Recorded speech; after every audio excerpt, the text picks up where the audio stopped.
Hello, ladies and gentlemen. My name is Cesar Nate, and today I'm going to be talking about discourses. So what exactly is a discourse? Well, as described by James Paul G. in his reading Literacy, Discourses, and Linguistics, a discourse is an identity kit that involves the way you dress, talk, act, or write to take on a particular role that others will recognize. Discourses may sometimes conflict with each other and are prone to change as life goes on. With that being said, I will start with my first discourse.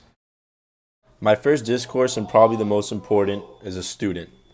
Part of being a student involves responsibilities, such as completing assignments on time, preparing for exams, and showing up to class.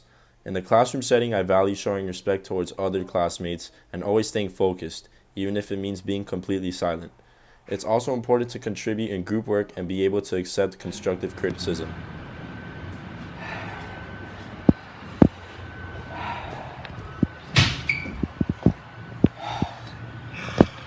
Yo, you're better than this, bro. Honestly, Caesar, I don't understand. Like, I told you, I gave you the study guide.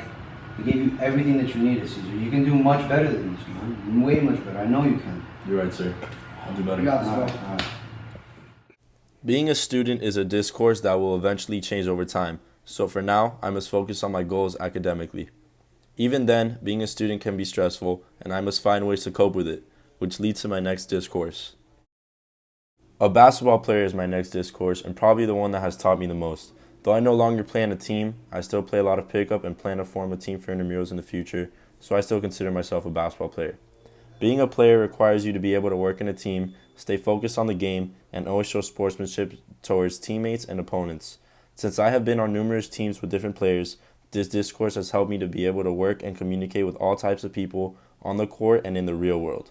Communication is a key aspect of this discourse because a basketball player must talk to his teammates at all times. Screw your 37, screw your 37, screen.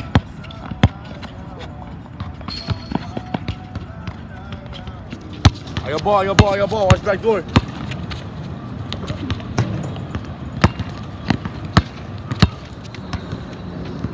Good game, bro.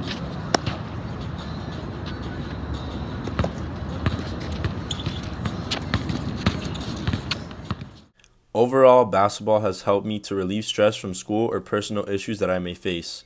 It has also taught me to always work hard in the face of adversity and is a discourse that I hope I can maintain for a large portion of my life. My next discourse could be defined as a non-dominant discourse, or one that brings peace within something personal rather than towards society at large. My non-dominant discourse would be an active gym member. Going to the gym helps me to clear my mind and focus on my physical and mental health. I consider this a non-dominant discourse because at times I may be inconsistent with how often I go to the gym. Still, I try to push myself to go as often as possible because it puts my mind and body in a positive state and helps me to be productive with schoolwork and responsibilities. My last and most important discourse is a Catholic. My religion has always been a big part of my life and has helped me to find the good in others and in the world. Though I am inconsistent with how often I attend Mass, I made sure that prayer is a part of my everyday routine. Being a Catholic also helps me to think more about my decisions and always keeps those that I love close to me. This is a discourse that I know will always be there and guide me in the future. Thank you for listening to my presentation, and go Knights!